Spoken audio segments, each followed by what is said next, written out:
everybody. Welcome to Pharmaceutical Soccer. We are so happy to be back after a little bit of a break. We've had some weird scheduling stuff going on, some traveling, but of course, we are back to talk about Nashville soccer in so many different ways. We missed a lot over this time of scheduling.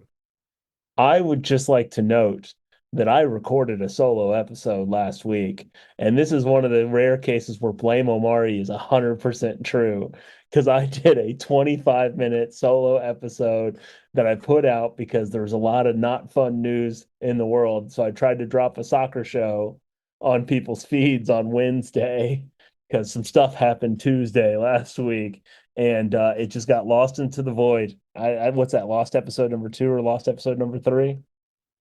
I feel I like I honestly missed all of that. If you did that, I was so busy last week, dude. It was ridiculous. Genuinely, I sat here and I thought I did a pretty good job, and no one will ever know.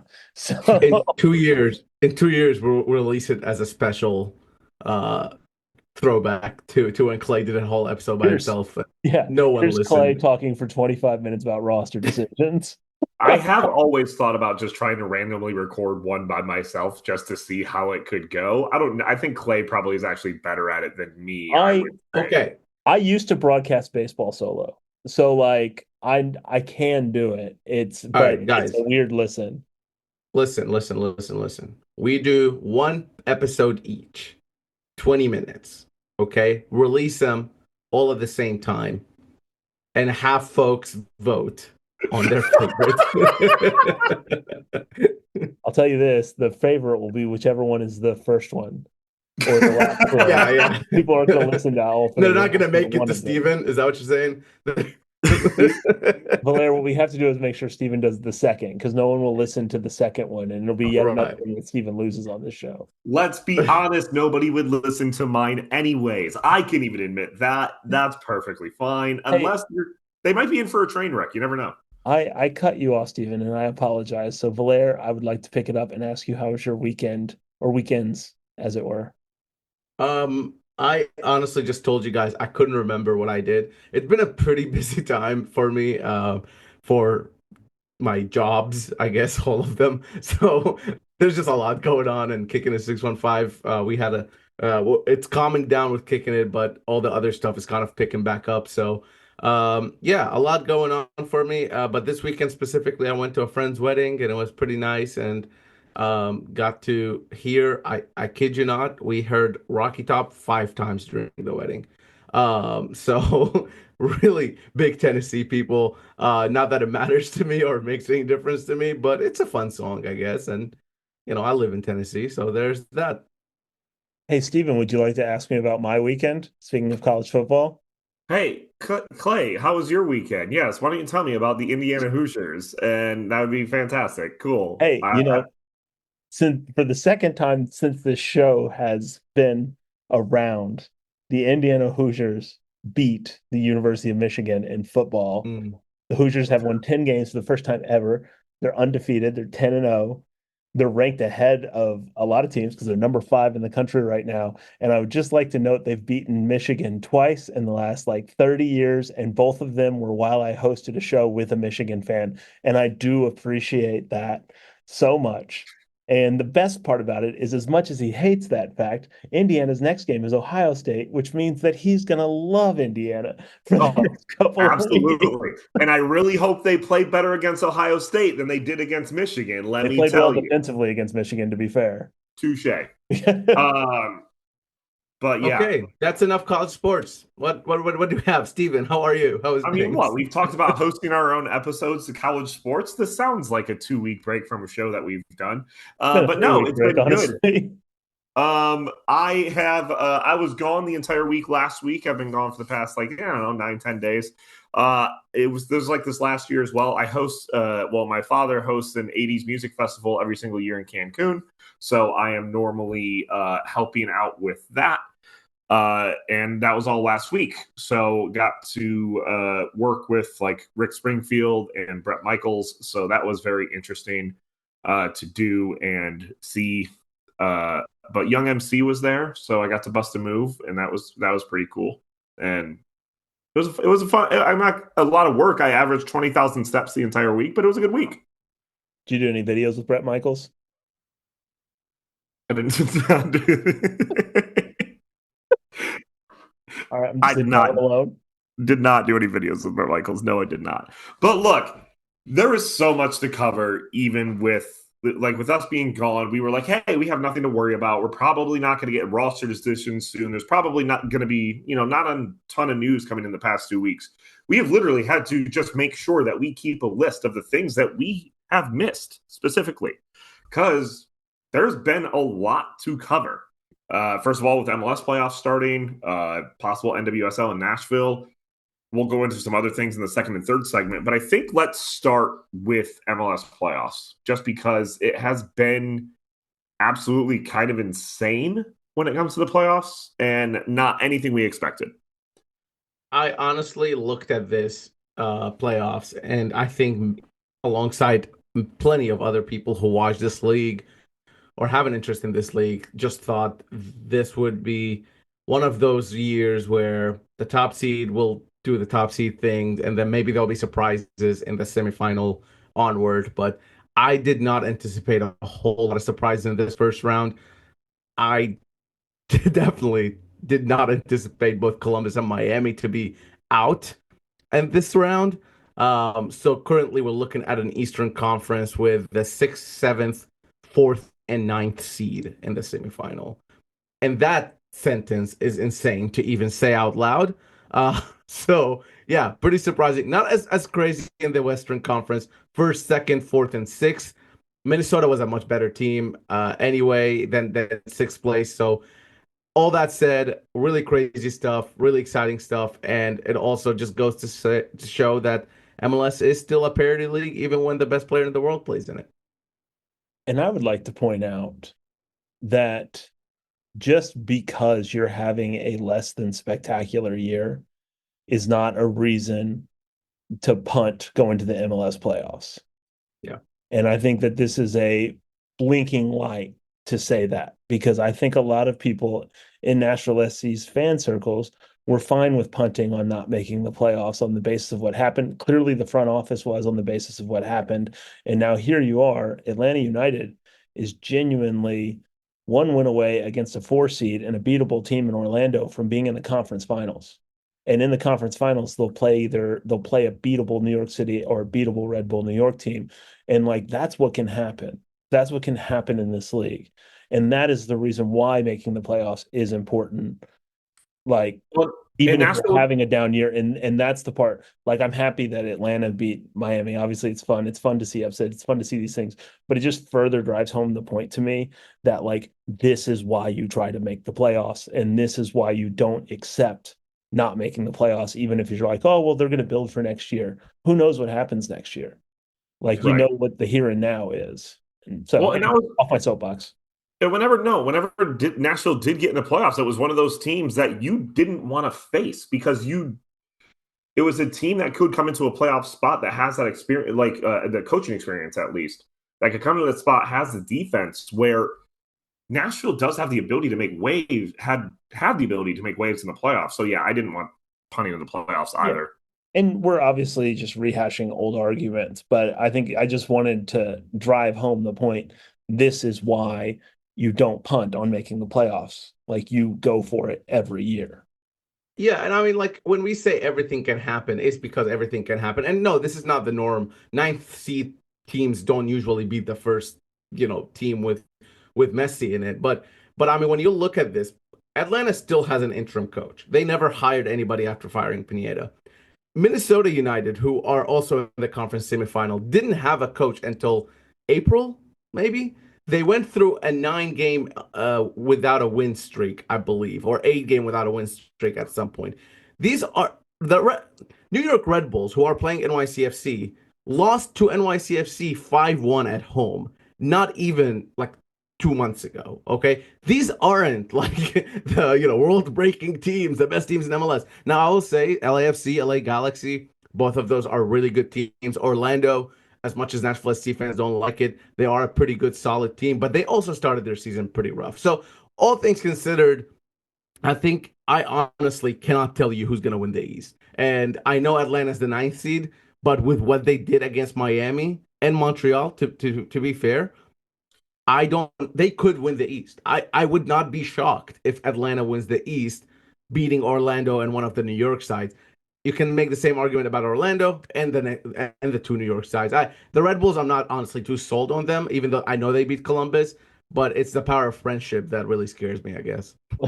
Well, and anything can happen when you get a goalkeeper on a heater. As like obviously I've seen that before over teams I follow, and we saw that with Nashville at Yeah. times last year. So you get a hot goalkeeper that seems to be stopping everything, and Brad Guzan has made some unbelievable saves in the playoffs. Like, you can go very far. Or when the interim coach realizes that the veteran captain midfielder that wasn't played throughout the entire season should be starting now every single match and is needed to be in there. Shout out Dax McCarty for this revitalized. It's been fun to watch from his side too. No, that's very important, Steven. I'm glad you mentioned it. Like Dax McCarty continuing to have a career after he announces his retirement after this season is honestly a huge, huge deal. And they I don't know, it makes you think, man. It just makes you think that maybe the decision with Nashville SC wasn't the right decision. I don't know. Nashville SC have doubled down on the. I talked to Mike Jacobs like 2 weeks ago, I want to say, for an interview I did with him, and he still hangs on to that as the right time to move, which he cited as the right time to move when we were talking about Anibal Godoy, which I know all of this will come in the second segment. But I don't know, man. You see Dax out there playing like he's 20 years old. Two of Atlanta's goals, and I want to say all three of Atlanta's goals involve Dax McCarty somehow. And that's crazy. Away from home in Miami, especially the first two goals. I mean, without him, those goals wouldn't happen. And honestly, it's a great testament to the league and to his career. And I'm just happy for him more than anything else. Just saving all that energy from the regular season to use in the playoffs. That's all it is. It's easy. And there's something a little extra when Dax plays Miami. One of his, Yeah. I guess, singular highlights with Nashville was against Miami, blowing I, up Blaise Matuidi. I do think the East is a lot of fun because it is two very big rivalries for that semifinal as well. That Mhm. does make it a lot of fun. And it's like the West. I do think it'll be LAFC and LA Galaxy and, in that I'm conference hoping final. for it. I think that would be the most like spicy matchup, especially with us getting the New York Derby or Hudson River Derby in the semifinal here. I honestly, there's a part of me that's like a big believer in Minnesota. I don't know. We'll see. I don't think Seattle has much of a chance against LAFC. I mean, it wouldn't be the first time Seattle becomes Megatron in the playoffs. They have a bit That of is a true. for that. That's true. This is why I love talking about MLS playoffs because this is what it turns into. Especially with this. I mean, the team that I thought was going to win got bounced out by Red Bulls in the first. The team that I Right. thought had the chance to beat Miami just couldn't do anything. Anyway, can And we now just there's say a special prayer for Apple signing up to get all these extra playoff games, then losing Messi to these. Messi has played 3 total playoff games I, through the first 2 years of this Apple deal, and I just think it's hilarious. And also all against Atlanta. we didn't even mention this on the rundown while the playoffs are going on. Philadelphia fires the best coach in MLS, one of the best coaches in MLS history.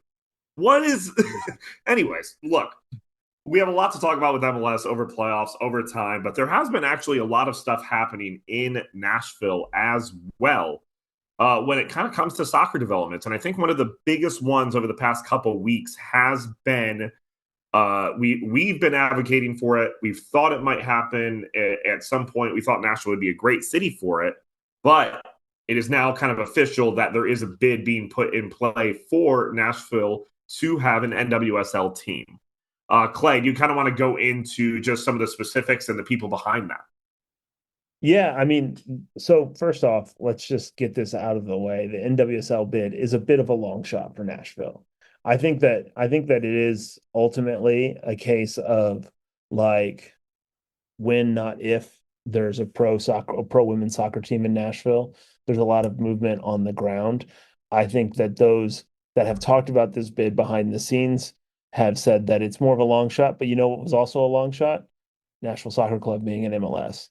I do think that it's worth noting that this ownership group, which is called Her Game Nashville, is not directly affiliated with Nashville SC and John Ingram, although Ingram is publicly supporting the bid. The other cities that are in this process are Denver, Cleveland, Cincinnati, and Philadelphia.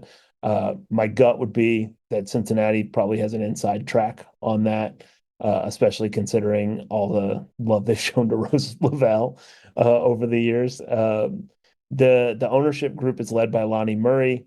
Uh, she was part of an ownership group that was attempting to bring WNBA to Nashville previously, which we've talked about before. Uh, the Metro Council was kind of pushing for a WNBA franchise 3 and 4 years ago. Given the growth of WNBA in the last few years and the fact that the bid process has changed and the cost of entering the league has changed significantly, really over the last 2 years, but obviously with Caitlin Clark and the buzz around that last year, it's gone up quite a bit. So it's not a direct bid process the way it is with NWSL. Um, I think I think that there's a chance here. I don't want to get my hopes up too terribly much, because there are really good uh, contenders for a women's team, but Nashville has a stadium that they can play in, has going to have a lot of dates on the calendar that they can play in, given that Geodis Park is, really only used for soccer and occasional concerts. Uh, there's already a fan base here. The women's national team has kind of been publicly pushing for a pro team in Nashville for the last 5 or 6 years, and I think the appetite's there. So I am cautiously optimistic, but there's a long road ahead, and it may not be this bid process that the NWSL comes through on, but it could. Yeah, and I mean, if I do want to mention that this group also has Dallas Mavericks coach Jason Kidd, former NBA star Chris Mullin. I'm just reading these names. I don't know these people. 1999 World Cup winner, Lori Fair. So there's some firepower behind this, some celebrity, I guess, power rather than just you know some firms out there. I do feel a little weird about not having a direct Nashville sort of representative in this group. Like when you had somebody like John Ingram pushing the Nashville SC bid, it felt a little more local, and I liked that. And I would really like to see John Ingram or somebody like that included in this group. Not to say that this can't be successful or anything like that, but I do think adding that sort of local flair would help with the buy-in. I do think the I do want to say like the actual fee to enter the league has gone down exponentially in the last couple of years for NWSL. So instead of the 5 million that was generally what it took, the last two teams paid over 50 million to get in. So it's it's a lot. It's a lot of money. It's not cheap. However, for Nashville, just like Cincinnati and I guess Philadelphia, what they have going for them is that there is a stadium ready to be played in, and John Ingram has said that they will be welcome to that. And so, just to counter that a little bit, so yes, John Ingram is not involved in it, but one of the things that was held against John Ingram and the reason why they went out and got some of the ownership group from the Vikings to be a part of this initial Nashville SC ownership group, they've since left, of course, was pro sports ownership, pro sports experience, which Ingram lacked.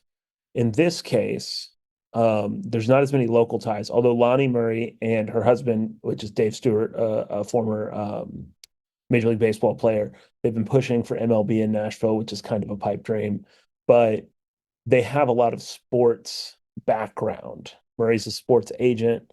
There are a lot of sports people involved. So while they may not necessarily have the big local tie of a John Ingram in their group, they do have a solid sports background, which is checking a different box, albeit not as locally minded. So just something to keep in mind. Like I said, there's a lot of teams into it, but it's really promising news for Nashville and NWSL front because we know that the Metro Council has been trying to get a pro women's sports team in Nashville for the last 5 years. Yeah, one last thing. I know we need to move, but one last thing is that Mayor Freddie O'Connell has written in support of this as well. So government support is very important when it comes to these things. So having like a billionaire support and a and the mayor support is going to help Nashville's bid. Again, I don't think it'll be this round either, but I think in the near future we might see an NWSL franchise in Nashville. Yep. Look, we have some other things to talk about as well in terms of Nashville SC. Something that happened that we did not expect to happen this quickly from the Nashville SC standpoint that we have to talk about, as well as a possible schedule change in the third segment. I have a lot of thoughts about that, so I'm excited to talk about that. We're going to get into that right here next on Pharmaceutical Soccer. We are back right here on Pharmaceutical Soccer at PharmaSoccer on our Twitter, Facebook, and Instagram. And we also do have a Patreon.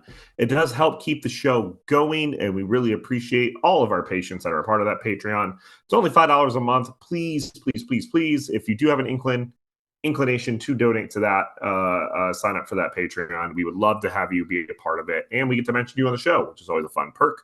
So please, sign up for that. Also, pharmasoccer.com. Go check that out. It's a good website.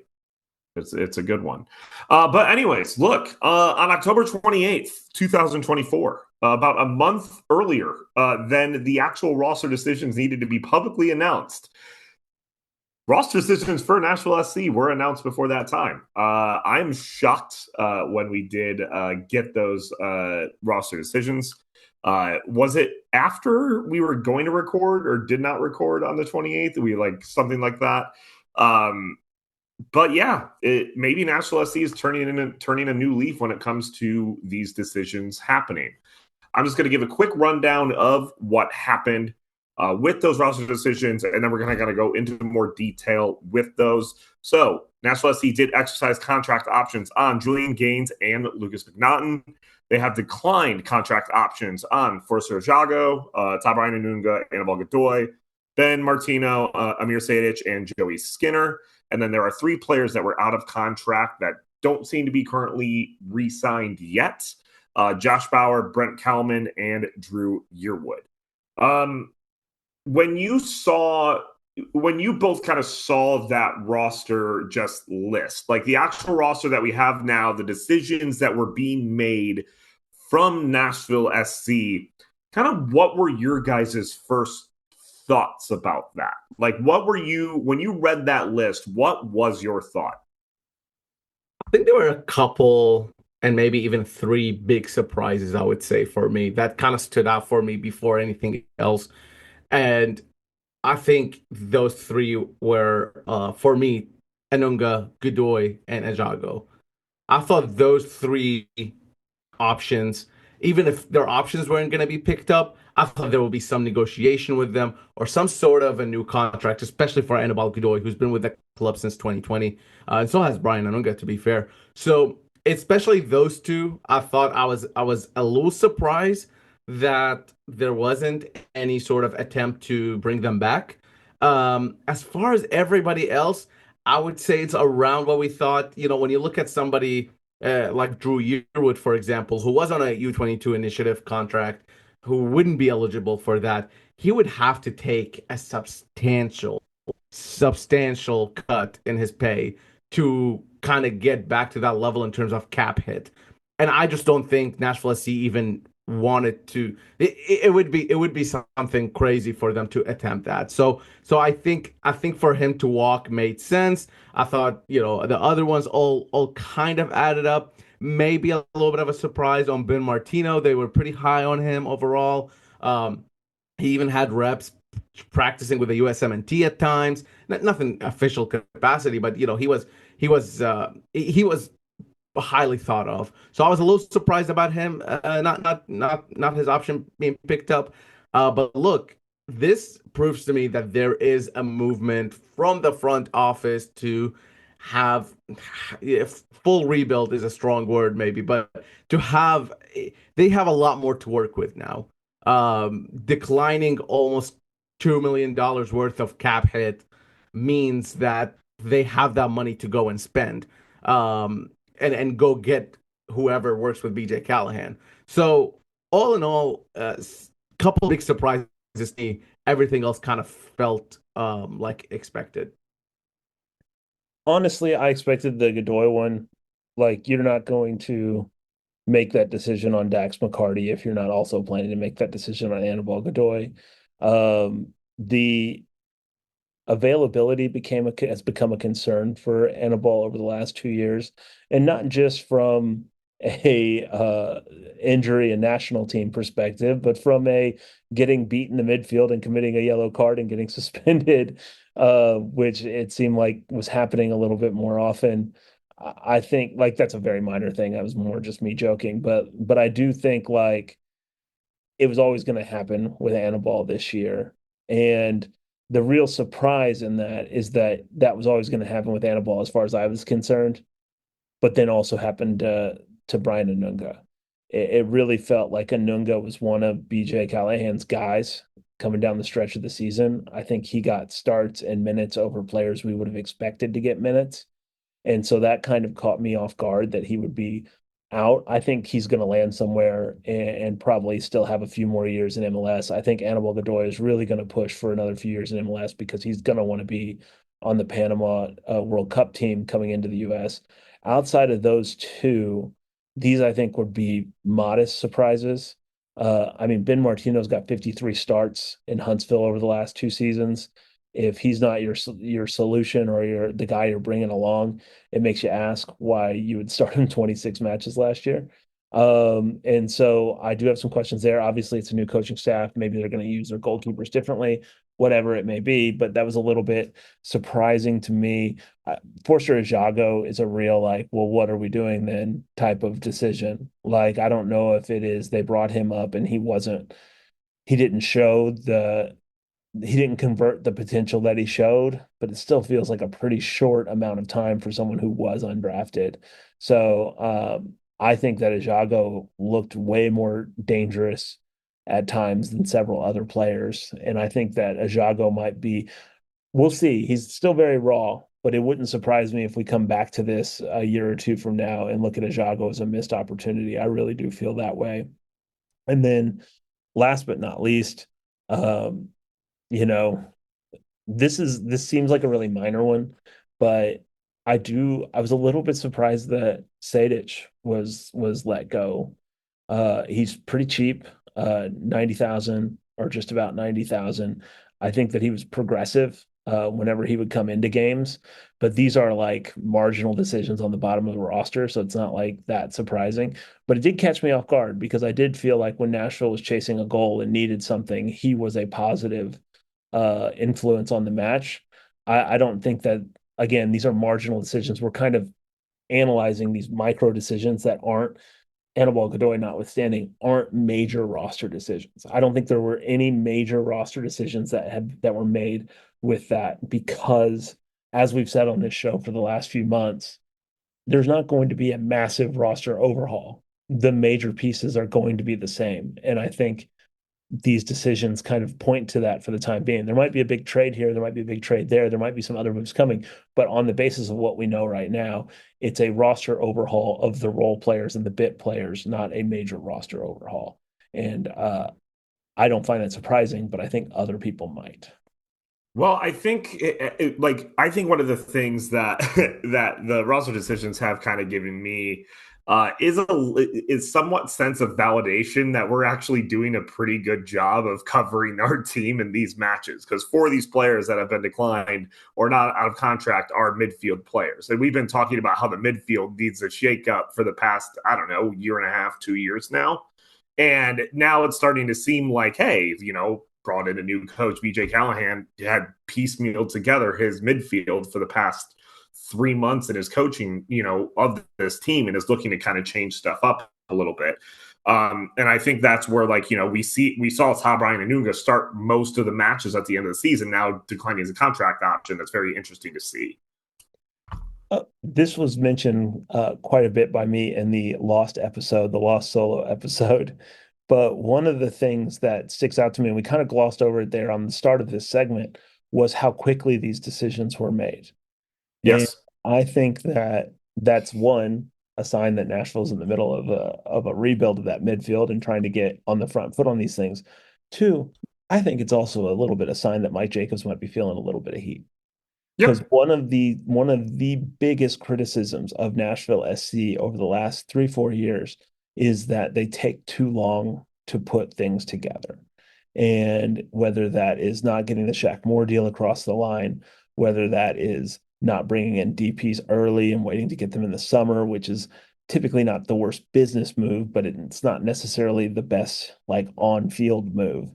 And I think by getting these out a month before we expecting it, already having players kind of lined up for moves before we even get to Thanksgiving, that points to a team that is or points to a front office and a technical staff that is trying to get on the front foot and trying to get things across the line and not sitting here, not leaving fans sitting here in February and March wondering if they're going to have to wait until June to see a major move. Right. No, I agree. Yeah, I brought it up at the beginning just because, I was shocked when I saw them come in that quickly. But yeah, because there's still, players and things that are gonna like Randall Ayala is gonna have to be dealt with in some way, shape, or form over this offseason, I believe. I don't necessarily know what they plan on doing with Randall Ayala, but there's got to be something. I Um, I think he's staying. There's no actual good solution. He's staying and he's gonna play. He's with the Costa Rican national team right now. So you're talking about an international. So there you go. But I will say just a couple points hearing you both talk about this. Forster Ajago, I think if he didn't occupy an international slot, I would be more inclined to keep him. I think if I was Nashville SC, and I think that might have been part of why he wasn't re-signed. And then I do want to say on a couple of players. We talked about the players who were declined. I do want to talk about the two players um, who the option was exercised for, and that's Julian Gaines, who had a really positive impact towards the end. Young player coming up, backing up Shaq Moore at the moment at right back, but pretty versatile and I think can play a couple of positions. And BJ Callahan clearly rates him and likes him, and that was shown throughout. And then for Lucas McNaughton, a really, really good center back who's getting paid pretty cheap wages. Obviously coming back from injury, you never know how that goes. But yeah, I thought that was it. I mean, his deal was one of the best in MLS, honestly, in terms of center backs go. And I also think that Ajago being declined is a vote of confidence in Wubens Pasius, who wasn't able to move up to the full national side for multiple reasons, not the least of which is an international slot, but there's some other things going on there from my understanding. And ultimately you're not going to have that many prospects um, for so few spots. And Nashville has got to rate some of the guys that they have in the pipeline if they're willing to cut ties with somebody that they, spend a decent amount of money to get an international slot to play towards the end of the season in Forster Jago.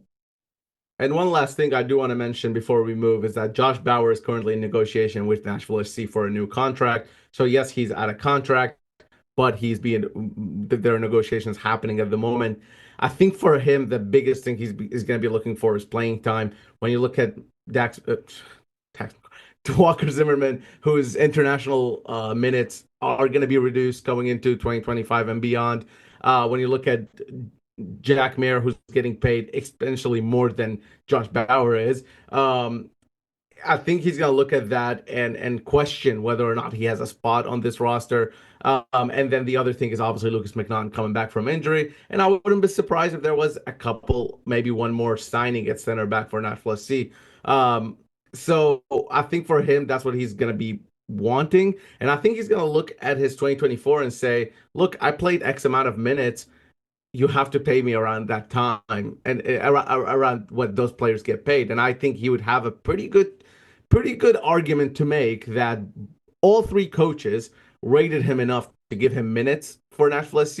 And I would be, if he resigns, I would be shocked if it would be for the same price. It'll probably be a little bit of an increase.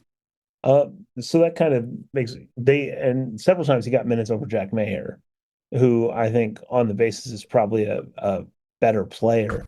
But I do have I'm just out of curiosity. We've typically seen Nashville make a big move of someone moving someone off the roster in the offseason. And I think Mayer's probably the chief candidate among the three of us on who we expect might get dealt or might be moved on in some other way. I'm just curious, is there anybody out there that kind of sticks out as this guy might get traded or moved on from? Or will there be like a surprise move like a Dave Romney was a couple years ago or Alistair Johnson the year before? Like, what's the Nashville sort of surprise move that you think might happen with guys who are currently on the roster? I, I think I might have written this in my article when doing the report card, but I think Dan Lovitz is a candidate for this. It would be a little bit of a surprise because of his age and because of his experience with Nashville SC. But if a team is looking for somebody experienced and Nashville is ready to make a move and go through with this sort of rebuild, then I think he might have a shout there. Steven, do you have one? I mine's a little bit of a interesting one, and I'm not sure. I kind of just want to throw some random stuff out just because that's what I do on this show. I think Shaq Moore might be an interesting person that might be in some sort of like has definitely had some sort of decline in his performances on that right side. BJ has worked with him a massive amount of time. He still has that value where you don't necessarily know if he is or not a part of that full roster specifically. So, I mean, and he still has value. He's one of those players that still has an insane amount of value in this league, where he could be moved for a good price right now while you're still looking for a rebuild. Okay. Mine's a bit of a weird one, but when I picked Dave Romney in this question a few years ago, I felt pretty vindicated by it. Joe Willis. I think Joe Willis's value won't be higher than what it is now. I think that they're looking at goalkeeping in a different way if they're moving Ben Martino on. Will they go and get a goalkeeper? I don't know, but that is one that sticks out to me because I mean Willis had some stretches where he was pretty all right last year, but he also made some mistakes that he hadn't made. And I'm just curious. The Ben Martino thing seems interesting to me, so I'm curious if they're going to be looking for a certain type of goalkeeper, and maybe that's not Joe Willis. He's one of the best paid goalkeepers in MLS. I really struggle with seeing somebody coming in for him, paying a fee for the trade or and paying his salary at his age. I just maybe we'll see. Well, I'm just saying, like you've moved the goalkeeping coach on, you've moved the person that has been getting the most of the minutes below him, and maybe you're making a change in the way you're using the goalkeepers. Speaking of that, yes, Matt Pickens and Coach Kamara were both moved on as well with these rosters decision came out. So they were both played for Nashville SC and USL and were coaches with Nashville SC and MLS. Coach And Kamara USL. did a little bit and USL, yes. Coach Kamara did a little bit more academy work in the beginning, but was since moved to the first team. So yeah, they both were kind of the last sort of coaching staff left with Gary Smith era. So that change was kind of expected, honestly. So yeah, but expect new signings to come in the coaching front as well, not just players wise. I think even though it's expected, I still want to say it's extremely sad. Matt Pickens and Kase Kamara are legends in Nashville SC, even being a club when it comes to their USL experience. And then being able to move on to the coaching, it was a really cool story. Now there is only one player left currently in rotation that is on the team, and that would be Taylor Washington. So we still got one that's still a part of that USL that USL group. So shout out to Nashville legends Matt Pickens and Kase Kamara for all that they've done with the club. We won't forget it at all. Yep. But yep, thank you. I was just looking for the yep specifically so that I could move on. But there were a couple other, not necessarily associated with the roster decisions, but there are a couple of things that I do think that need to be mentioned when it comes to the roster. One of them is another academy player signing in Chris Applewhite. Yeah, Applewhite, center back or defender, has had a really good season with Huntsville, is what I'm being told by people who watch Huntsville. So shout out to Jeff of Nashville SC Stats and Ronan as well. They watch a lot more Huntsville than I do, and they've been pretty impressed with him. And didn't see this as some sort of surprising news. I mean, I think he was kind of He was always going to be him, and he was going to get this sort of contract and milestone because of his performances and how well he does. So, really excited for him. Third homegrown player to sign a contract with Nashville SC after Adam Sipic and Isaiah Jones. So. Isaiah Jones has gotten some minutes with Nashville SC. Adam Sipic still hasn't debuted for Nashville SC, still getting bulk of his minutes in Huntsville. But Chris Applewhite played a whole lot for Huntsville, and I wouldn't be surprised to see him with Nashville SC at least for one of these competitions at some point next season. He was also an all-star. MLS Next Pro. Yeah. Yes. And then we also have a possible rumor of a midfielder signing as well. Young player, I believe. Who? Anybody know anything?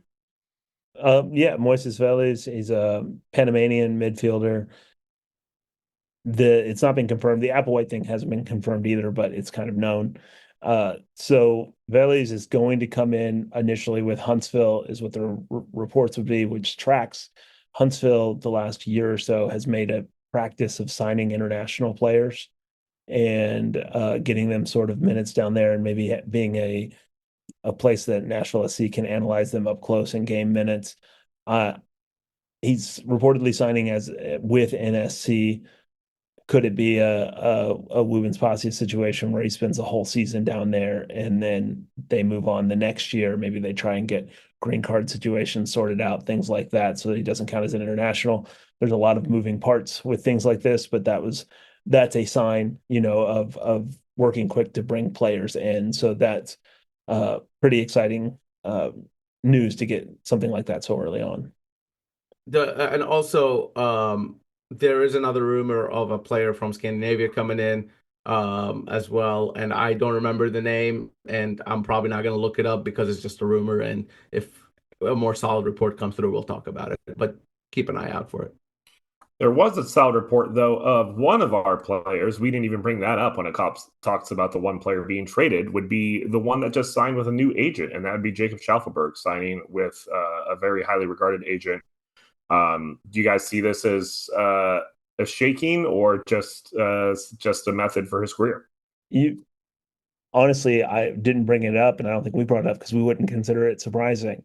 I think that it makes sense that Jacob Schaffelberg is trying to maximize his opportunity to move. He's at the point where if he doesn't move in the next year or so, he probably won't get that move if he wants to play in Europe. His stock was pretty high coming off the Copa America. It wasn't exactly helped playing in MLS. He continued to be kind of who he is in MLS, which is absolutely incredible bursts of potential and something that somebody you think can be a great player, followed by kind of feeling lost in the fold and anonymous for stretches at times. Like it's become sort of a joke on here that everyone loves Schaffelberg and hates Alex Muyl, but Alex Muyl has better numbers than Jacob Schaffelberg. And I think that is something to keep in mind when we talk about him, because at this point, Schaffelberg isn't, a 20-year-old, a 21-year-old. He's been in the league now for 3 or 4 years, and he hasn't really fully moved in to that next level player that I think he can. I think all of us think he can be that, but we haven't seen it yet. And so when you're signing with Wasserman, that's a major international agency. He's got, people are looking into him. We've heard reports coming out of Mexico, people looking at him in Mexico. I actually think that might be a great fit for him. Just judging from the way he's played against Mexican teams in the League's Cup and in Copa America, I think that there's some or played against players that play on the Mexican teams in League Cup and Copa America. I think that there's some really interesting things out there, interesting teams that out there that might get him and might unlock him in a way that we haven't seen him unlocked fully with Nashville SC. Yeah, money has to be right. Money has to be right. But if somebody comes in for like 2 or 3 million, Nashville SC is going to take it, I think. And then just real quick, Valera, I know also that you did an interview with BJ, Mike, and Ian, kind of a cool little experience that you had in that. Is there any big takeaways from that kind of interview? Anything that you think that would be good for the people to know on this show about those interviews that you did? cool experience is one way to put it. I was there at the interviews. They no, it was good. I got a chance to speak with all three of them, and all three pieces are out on Broadway Sports Media. So please go check them out. I think BJ, we talked to him the most, so I didn't really think he said anything crazy. But I think from all three of them, the excitement of building a new team essentially has worn off. However, the excitement of building this new roster has is like it's driving Mike forward. And it's very clear. You can see it in his eyes. You can hear it in his voice. He's very excited to build this different type of roster for not Gary Smith, in all honesty. And it's not anything personal necessarily. It's just the fact that he was he was building a team for Gary Smith for the last 4 years. And now he's building a team for BJ Callahan. And his point was that these are two different sort of teams to build, right? And I think that's fair to say. We'll see if the results hold. We don't know that yet, right? That's kind of the unknown, but that's also part of the excitement. Is the pressure? Is the sort of risk that comes with it? They are taking pretty big risks, obviously, with BJ Callahan giving him this first head coaching job, and and they are fully committed to him. But yeah, go see the interviews. I think you'll get a better feel of what they're feeling and how they're feeling. But the excitement, I think, all around is very apparent, and you can feel it. Yeah, it's one of those things where, like, if you've been around the sport a little bit, they're saying the same thing that every single person says in those contexts, trying to find the right profile for the right price. And if we can identify the profile, then we can plug and play with players. Like, I could have done that. Some of those answers, which I appreciate, like, this is a learning, a lot of people are learning about these things as they happen, but it is nice to actually get some word from multiple people in the Nashville SC front office, where at times in the last year or so, it felt like coaches were left to kind of stranded out there without feeling like they had the same kind of support and message and direction of the club. So that was nice to see, and it was a nice touch from NSC to put the brain trust, if you will, out there to all talk. Absolutely. Yep. Actually, I responded wrong. I should have just said yep. I don't know why I said absolutely. God, I'm doing the show. It's been 2 weeks doing the show wrong. But we do have a third segment. We do have some things to talk about with a possible MLS schedule change, an international window, and who's being called up for that. And then, of course, some area college soccer review. We do need a name for our podcast within a podcast for Clay's college soccer review. So if we can think about that as we are going forward, let's do that. But yeah, we'll be back in a second to talk about all that right here on Pharmaceutical Soccer. And we are back for our last segment here on Pharmaceutical Soccer at Pharma Soccer on our Twitter, Facebook, and Instagram. And of course, our Patreon. Go check that out. As I mentioned in the second segment, it's fine. You can find that at Pharma Soccer as well as our website. One of the other bigger kind of entire wide MLS things, it didn't necessarily have to deal with the playoffs or National SC. So third segment felt great to talk about this. The possible schedule change of moving to a fall spring schedule has been on the table. It has been brought up as something happening at the end of 2026. I like Clay shaking his head in I know fashion of the current moment. Clay, do you know who is the person that put this proposal together for this fall spring season? This happens every 2 years. Honestly, I don't, and I don't really care. This one was your favorite person ever, so you know it's an awful idea. The one and only Nelson Rodriguez was the initial person that put this one together. Definitely not happening then. But yes, there is a proposal for after the season, after the World Cup, that MLS does move to a fall spring schedule. I didn't fully go into a lot of the details about it. I know there wouldn't be a ton of winter matches based on international and a break, and I just don't know. Like, you're trying to build soccer in this country is like its own thing, yet you want to pit it against all three major sports that have more popularity than it. It just doesn't make any sense to me. I mean, when we started this show, did we start about soccer first? and we're a soccer show. So, like, how many times have we started the show in the fall mentioning the Titans, mentioning whatever's going on?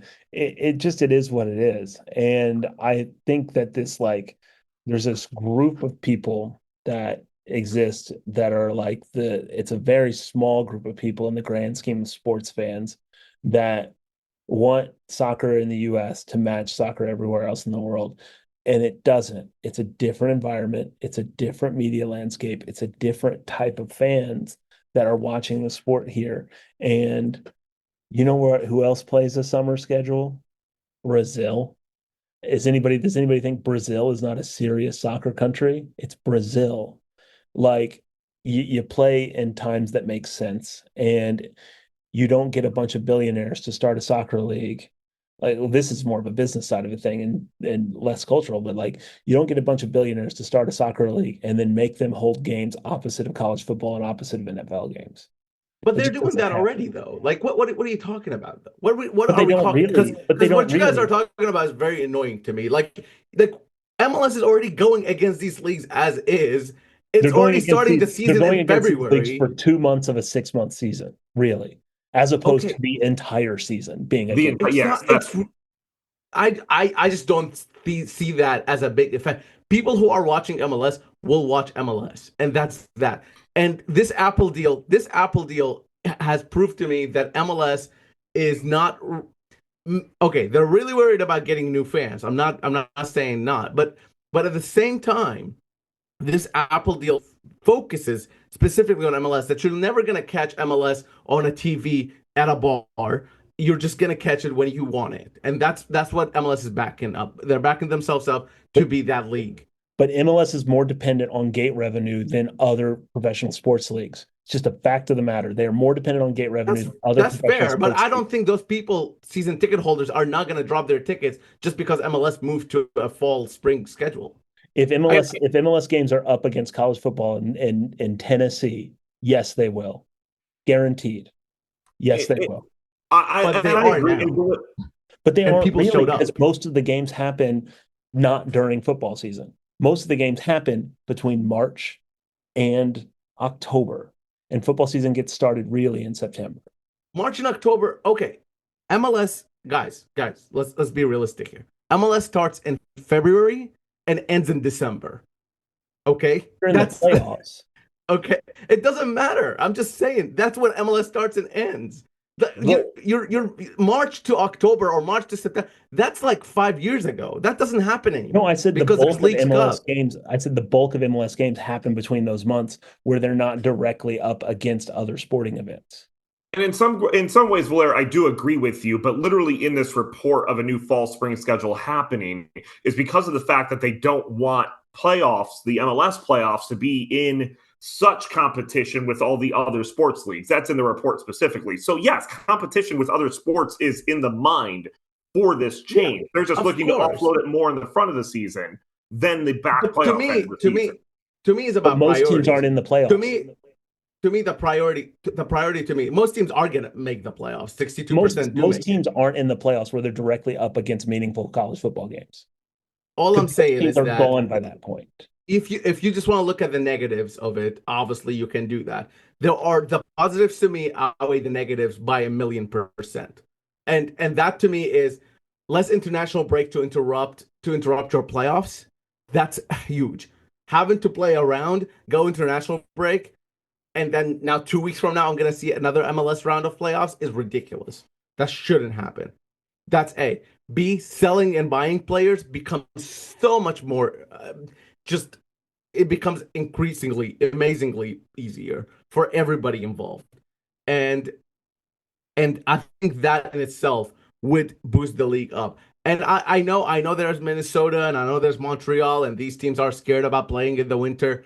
There are ways around it. Okay. It's not There are just that ways they're around scared it. about playing in the winter. It was a major international controversy when the U.S. held a winter game in Minnesota.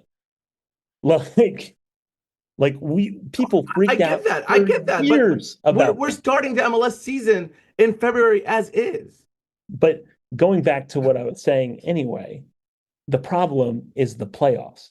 you can make the playoffs better without changing the calendar. They keep trying to change the calendar of the playoffs. That they're making the playoffs longer, which moves them into breaks that they don't need to be in. The playoffs should be done in November. This break in November will always be in the playoffs. The playoffs should be done as of last week, as far as I'm concerned. Yeah, but that's not realistic, though. You're talking about millionaires owning billionaires owning clubs. How are you going to convince them to do that? Well, because that's what it used to end. Yeah, because there were 15 teams. They're 30. Well, they don't have to put 9 teams in each league in the playoffs. If you're going to be a pessimist, like, here's what the billionaires paid for, here's what the billionaires get, you have to be that across the board. You can't just pick and choose. I'm just saying that the idea that they would move it for the playoffs, which affects fewer teams, whenever it would when it would negatively affect gate counts across the league, it just doesn't make any sense that they would agree to that. I get that. I get that. I guess to me, 10 years. So it's like, to me, I'm willing to take that risk because I think that risk would be worth it and it would pay off at the end. And that's where I'm at the moment. And no, I don't understand the American sports landscape as well as you two both, because I don't care about college sports, quite frankly. But I think this move here would also allow MLS to play during times where college sports are not a thing. And will put the playoffs at a time where college sports are not a thing. With the playoffs are the most valuable thing MLS has. So putting that around, you will be going against NHL and NBA, but that's not half as much of a market as college football and just NFL in general. So I do think the positives there. So what's that? But I think going Clay, college basketball. But tournament. The playoffs won't be till April or May. Yeah, well, March Madness runs into April. And yeah, I like your point. I like both your points. I think the one thing that I would say is this: we can all agree that this playoff structure is ridiculous that we have right now. Correct? Yes, that's fair. Cool. I also hate that the Leagues Cup takes a month out of the league for no reason at all. That's the problem. I understand that, but MLS isn't going away from that. So the alternative is to move the schedule. And look, at the end of the day, MLS, it has this whole notion of we don't want to do it just because Europe does it. I totally agree with. I don't think everything Europe does is MLS should do. I understand that some things don't align, and I am very much for an American soccer culture that's separate, that's different than all of these other places.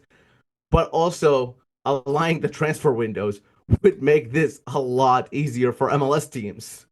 Well, aligning the transfer windows is honestly the only argument that makes sense to me. But honestly, if that comes at the cost of giving up the amount of people going to your games, which it necessarily would, because we see what it's like with cold weather games in Nashville. We've seen that up close. We've seen what it's like. The sport has been a summer sport in this country. So when should Minnesota first game be? Let's just use that as an example. No, I am not talking. I don't have a problem with cold weather games. I'm telling you, that's not something that affects me. It is something considering the fans, considering the gates. Because it's not just Minnesota. It's not just Minnesota. It's Minnesota. It's Chicago. It's Montreal. It's when Toronto, should the season start for them? Seattle. What's the ideal place for the season to start for them? Me personally, I would if it was just not you personally, thinking of the gates, thinking of the billionaires, thinking of all that. When should their season start? Honestly, I think it should start in March. Okay.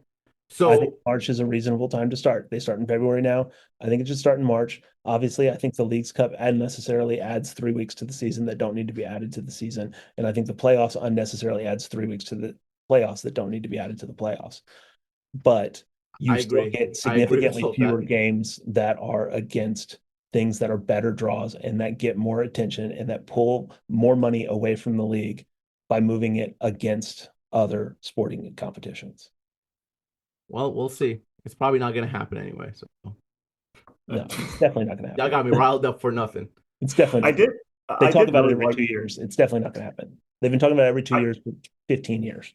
I did mainly just start before this being like, I had so many thoughts in my entire time. I was just sitting back and watching you two go at it. So that was a lot of fun. Thank you. I haven't had this kind of a soccer argument in a while, though. So I appreciate it. I think it's more funny that like Jordi Alba came off the field and it was just like the MLS playoff system is stupid and I can fix it. And his idea of fixing it was even better than what we currently have at the current moment. That was funny for me. Well, Jordi Alba saying that, it's working against him when he gets 3 chances to beat a team as the number 1 seed is a little A bit. team without a coach in 9th place in the East. Yeah. Yeah. Just so we're clear. There is an international window, as we talked about before we get into all the other MLS playoff matches, which again is ridiculous. But Nashville does have some inclinations with that. Jacob Schaffelberg is a part of that. So is Patrick Yazbak. Does anybody just want to give a quick rundown of those players? No? Well, Sweet. Also, I just want to add that I almost said Joel Campbell. Joel Campbell is probably with Costa Rica. Chances are he is with Costa Rica. Probably, but also, Randall Leal is with Costa Rica. Probably more dependable health-wise, too. Yeah, fair enough. My Arsenal brain just got like, whoo. But anyway, yes, Joel Campbell, and I'm assuming Joel Campbell. Randall Leal is there with Costa Rica, which is a pretty... I do think it's very, very important piece that the Costa Rican national team still believes in him. He's been there. He's been training since the end of the Nashville SC season. So there's still chance for him there. And I will go ahead and say that the U.S. is playing against Jamaica in the CONCACAF Nations League quarterfinal. Both games are against Jamaica on Thursday, November 14th and Monday, November 18th. So depending on how they do there, they'll go into the Nations League semifinal. And as we all know, the Nations League is the most important competition in all of CONCACAF, and BJ Callahan has won this as a coach. So I was going to ask, what competition is more annoying and useless, the Nations League or the Leagues Cup? Leagues Cup. Leagues Cup. I'm just saying Nations League keeps you from playing good teams. So that's fair. That's fair. But at least But I at least get to celebrate. I'm not going to defend the Nations League. I'm not in the business to do that. I, as a selfish person, have witnessed the Nations League victory, and it was great. So, me personally, absolutely the Leagues Cup. So, speaking of Leagues Cup, I saw this driving around Antioch yesterday. Fuerza Regida is performing in Nashville in December. And that was the guy who did the song, or the group that did the song around the Leagues Cup like a couple years ago when Nashville made it. I hope they play it. And I was just like, if Nashville would have won that, I would 100% be there for that concert. Do you think they're going to play Hot to Go? Yeah, sure. Why not? Speaking of hot to go, we got to be hot to go to move on to our next segment, which is Clay talking about area college soccer. So, Clay, do you just want to groan that transition? College soccer seasons are wrapping up around the whole area, and so I don't have a ton of positive news to report because it's not necessarily been the best soccer season in the area. But I will say that the biggest news is that Lipscomb women's soccer has won the ASUN championship, and they'll be going to the NCAA tournament, which is something that not everyone can say. And I think that it's a pretty cool time, just generally having this many soccer teams playing. But even when they all mostly lost, I think it's a good time. So Lipscomb men's soccer, their season is done. As I mentioned, Lipscomb women, they're conference champions in the ASUN. Also in the ASUN, Austin P went out and their season is over. In Belmont, both men's and women's team seasons have wrapped up. The women lost to the top seed, Missouri State, in the OVC. MTSU had a pretty fun win, but then lost in the semifinals. And then Vanderbilt lost as well to Alabama in the SEC tournament.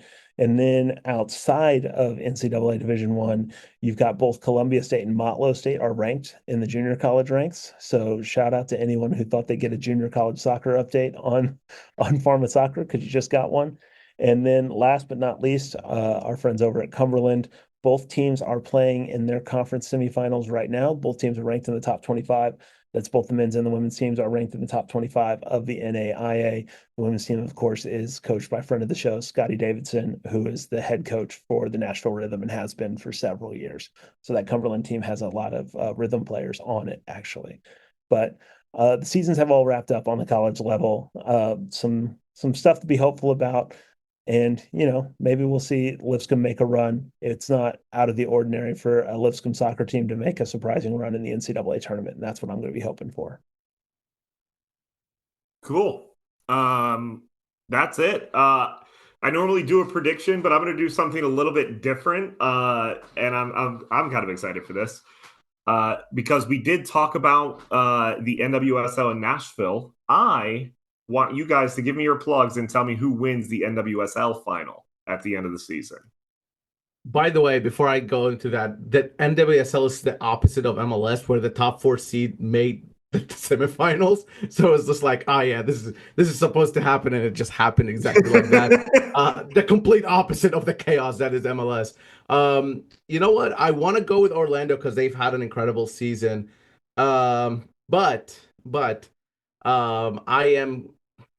I'm gonna go with Kansas City, Curran, just because star player, hot at the right time, got into the playoffs, have a higher seed.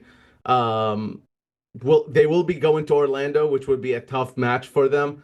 But if they can get past that, I think they can get past. There's more to play for. Gotham, or Washington Spirit. I couldn't remember the name. But anyway, all that. Kansas City Current, shout out to them. I saw them play actually against Louisville. Really good, solid team.